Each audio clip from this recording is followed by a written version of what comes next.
Hi, my name is Shonda Davis, and today I'm going to talk about two videos that talk about happiness.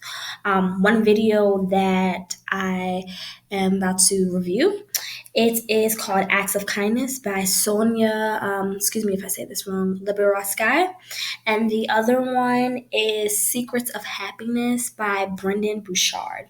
So the first one, Acts of Kindness, she talks about how doing an act of kindness, it helps you to be happy.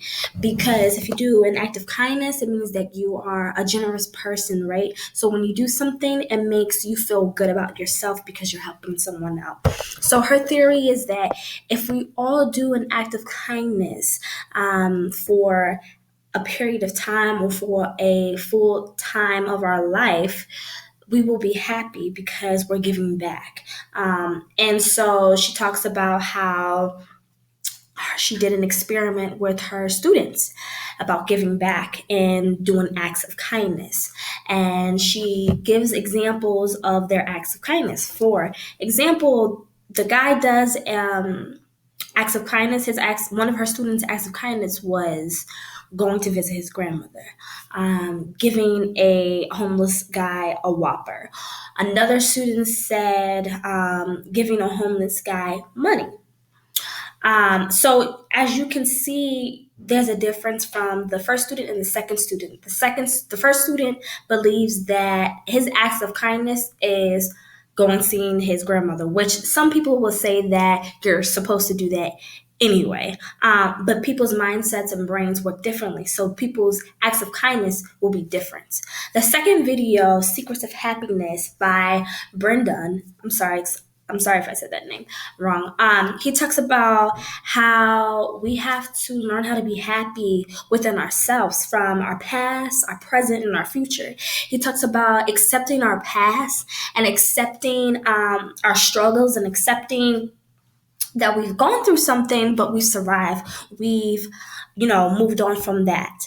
And he talks about being happy in the present, about how we have to be excited about now. We have to engage and we have to appreciate the now.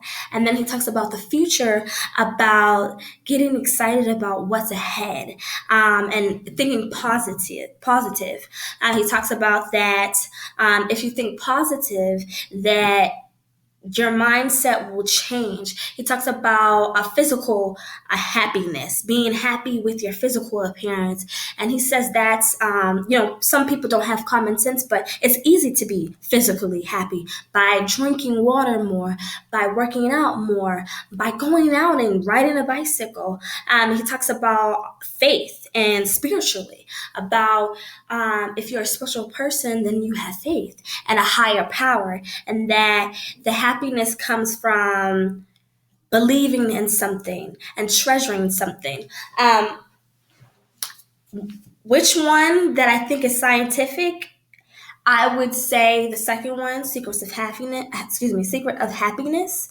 He talks about happiness is the most studied areas of human and devoured in history of the world. So he talks about that people have been studying this forever, for centuries, about happiness and about how to be happy and how to create your own happiness. I believe happiness comes within. And Sonia, hers is not scientific. Hers is just about how to achieve it by helping others. So hers is not as well scientifically. She doesn't bring up about how studies have shown that if you do X and Y, that you become happy. On the other hand, Brendan, he does a better job at being scientific and about how people have been studying being happy for the longest time, and that, people's opinions are different from people's opinions now. I think that both of the videos make a good point. They talk about how to be happy, finding happy within. And they also talk about, just being that person you want to be. You know what I mean? So if you want to be happy, you have to be that person you want to be. You have to acknowledge who you are at that very moment in life and keep going with your happiness, whether that's getting involved at church, getting involved in a new relationship, getting involved in a team, or getting involved at school. The three types of stress. One is acute. It is the shortest stress ever.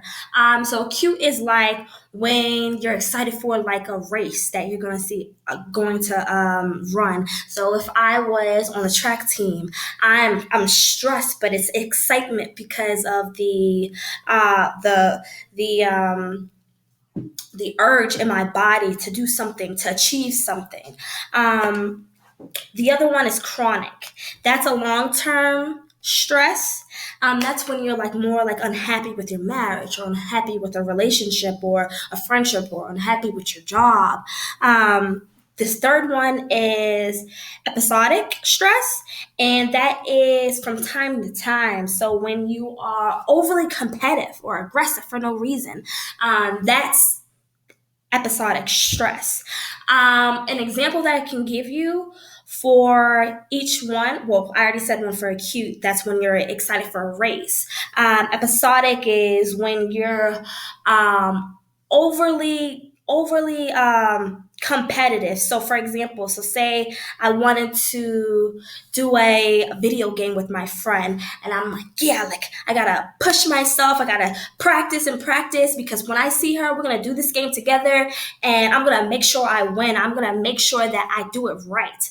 So you're stressing your mind out by making your brain work even harder than it has to. And then the chronic one, which I would relate to work, is when, for example, I worked at a place for a long time.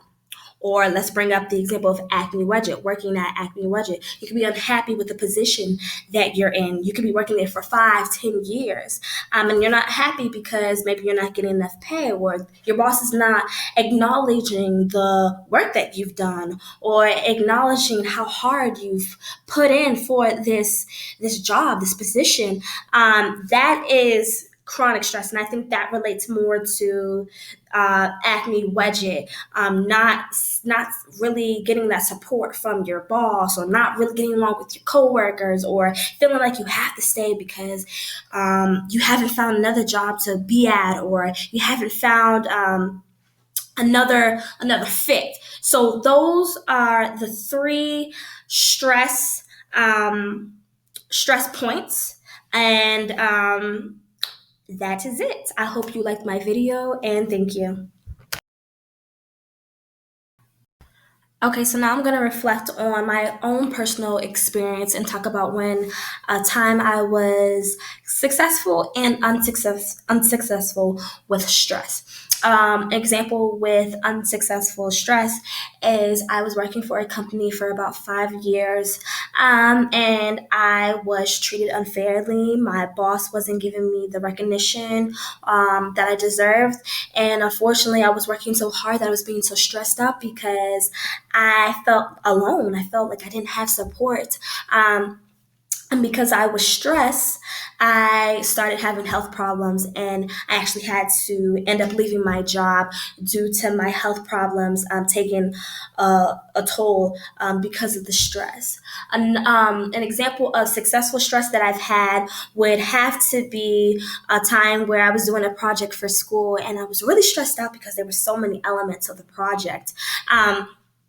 But I ended up taking a deep breath, giving myself 5 minutes to walk away, clear my head, and really look over the project and separate them and divide them into pieces so that way I won't get as stressed out. By doing that, that helped me to be successful in submitting my project and actually getting the A on it. So those were two examples of my personal experience with unsuccessful and successful stress.